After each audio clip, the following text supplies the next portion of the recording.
Sa mga bagong pasilidad na binuksan ngayong araw, mas maliwanag na bukas ang natatanaw dahil bagong pagkakataon ito upang lalong mailapit sa bawat isa ang alagang Sanuseño. Sinimula ng seremonya sa isang torch parade kung saan kasama ni Mayor Ate Rida Robes ang mga Sanuseño mula sa iba't ibang sektor sa pagsalubong sa kapanapanabik na araw ng pagbubukas ng bagong City Health Center 16 sa Barangay Santo Cristo, tangan ang pag-asa ng mas pinalawak at mas dekalidad na serbisyong pangkalusugan. Nagsimula ang programa sa pagbabasbas ni Reverend Father Anthony Chan ng Santo Cristo Quasay Parish na agad sinundan ng ribbon cutting ceremony sa pangunguna ng pinakaunang babaeng punong lungsod upang ganap ng pagtibayin ang pagbubukas ng bagong pasilidad pangkalusugan sa lungsod ng San Jose del Monte. Lagi ko pong sinasabi, sa buhay na kay ganda, dapat malusog ka. Sa buhay na masaya, dapat wala kang nararamdaman. Kaya ang mga pasilidad na ganito ay siya magbibigay ng dagdag na kalakasan sa ating mga katawan. Huwag mahihiyang magpa-check up dahil meron naman tayong PhilHealth. Sagot ng PhilHealth ang gamot for 1 year, no, na halagang 20,000 pesos, basta hindi lalagpas doon. Okay? Meron din tayong check-up mula sa PhilHealth, yakap ang tawag doon. At meron tayong mga doktor na mga galing at pogi na magdadagdag tayo ng si Dr. Manigan at si Dr. Jose. Bilang boses ng mga mamamayan ng Barangay Santo Cristo, walang pagsidla ng galak ni Punong Barangay Efren Avena at Confederation of Homeowners Association President Joshua Crisostomo dahil mula sa maliit na health center ay nagkaroon na ng pagkakataon ng kanilang barangay na mabiyayaan ng PhilHealth Accredited Healthcare Facility. Kami po ay nagpapasalamat sa ating pong Mayora at Rida Robes at kay Kung Ato Robes dahil napakalaking bagay po dito po sa mamamayan ng Barangay Santo Cristo ang magkaroon po ng ganitong super health center na kung saan marami pong makikinabang na aming mga kababaryo na walang-wala. So dito sa tinayong bagong health center nito ay marami pong matutunan dahil may libreng gamot at meron din po tayong doktor na kung saan libreng check-up, meron din po tayong dentist na kung saan po marami pong pribilehyo kaming makukuha. Dito po kasi sa aming barangay ay napakarami po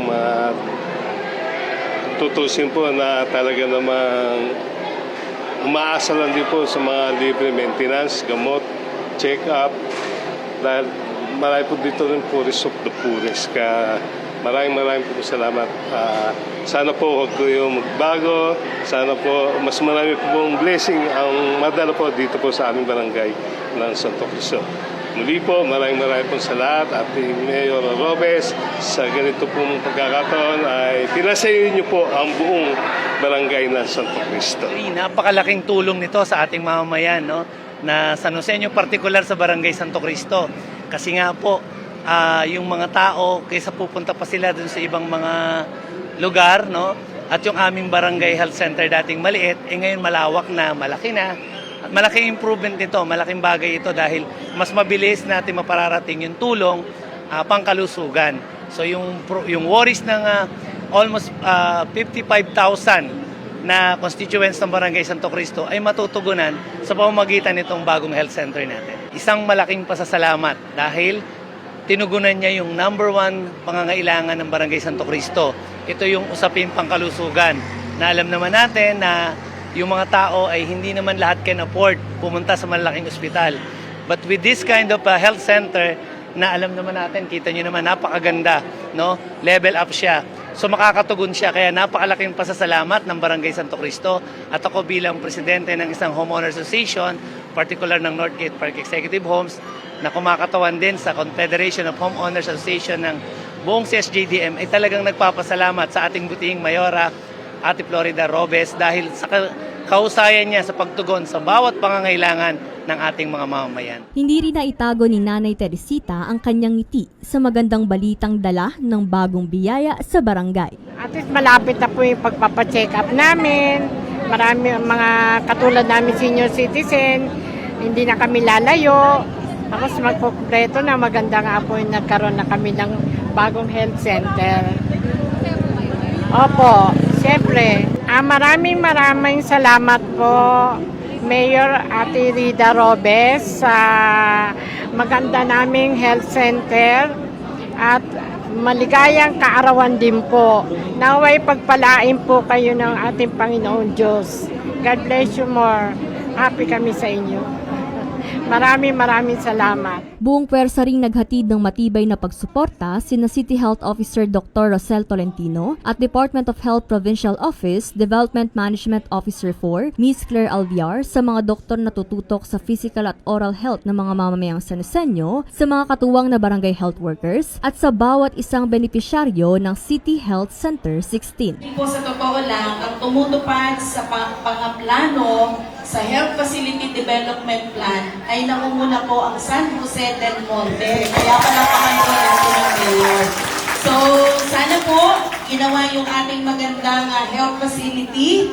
So, ito po ay para doon sa preventive, no? Sana pasyalan po natin siya at gamitin po natin. Kaya po sa ating lahat, congratulations po for having a very, hindi na po maganda, napakaganda po ng inyong facility. Sa lahat ng mga actually kabarangay ko from Santo Cristo, no, we are very blessed na isa sa mga barangay na nagkaroon ng primary care facility. So ito ay may sariling doktor, may sariling nurse, dentist, at iba pang mga services na dapat meron sa isang primary care facility. At ito ay sinisigurado din natin na magiging accredited ito ng Department of Health, meaning to say na yung mga serbisyong pinibigay po dito ay on the standards of the Department of Health. So sa lahat ng mga taga Santo Cristo, itong inyong primary care facility or City Health Center 16 na under po ito ng ating City Health Physician na si Dr. Miguel Manicad, ay bisitahin niyo po dito. Regardless kung ano po ang mga nararamdaman natin, dapat po prioridad po ninyo ang inyong kalusugan. This project is through, of course, our Mayor Ate Rida Robes and of course Kong Arthur B. Robes na sinisigurado na na-align po ang ating health system with the universal health care. So, sa lahat ng mga taga Santo Cristo, ang inyong pong primary care facility ay bukas na at nakahandang serbisyuhan ang bawat pamilyang Sanosenyo dito sa Barangay Santo Cristo. Halos 8 kilometro mula sa Barangay Santo Cristo, nagpatuloy ang araw sa inaugurasyon ng extension ng tahanan ng serbisyo publiko sa Barangay Santa Cruz 1 sa pangunguna pa rin ni Mayor Ate Rida Robes, kasama sina Reverend Father Anthony Chan, punong Barangay Ruben Gamad at ang buong pamunuan ng Barangay Santa Cruz 1. Isang panibagong kanlungang magbibigay ng init ng pagmamahal ng serbisyong mula sa puso at alagang ramdam ng lahat. Dalawa lamang ito sa marami pang pasilidad na itinayo sa pundasyon ng matibay na suporta mula sa pamahalang lungsod sa pangunguna ng magkatuwang sa serbisyo, Mayor Ate Rida Robes at Congressman Arthur Robes. Dalawang tahanang nadagdag sa listahan ng marami pang biyayang ipinagkaloob sa mga barangay, mga simbolo ng pangako ng mas pinalawak at mas pinaigting na serbisyo publiko para sa bawat pamilyang Sanosenyo. Ang bawat pasilidad ay tanglaw ng walang patid na malasakit, nagbibigay buhay sa mga pangarap ng bawat isa. Ito ang patunay na sa ilalim ng pamamunong para sa tao, walang maiiwan. Isang liwanag na patuloy na aakay sa lungsod ng San Jose del Monte patungo sa mas maunlad, mas maliwanag at mas masaganang kinabukasan. Para sa Balitang Sanosenyo, ako si Emery Dig, Public Information Office. Yan ang mga kaganapan at detalyeng dapat alam mo sa Sanosenyo. Para sa napapanahong balita at impormasyon, doble aksyon at solusyon, i-follow at mag-subscribe na sa mga official social media pages ng Pamahalang Lungsod ng San Jose del Monte, Bulacan. Maraming salamat, Arya Sanosenyo.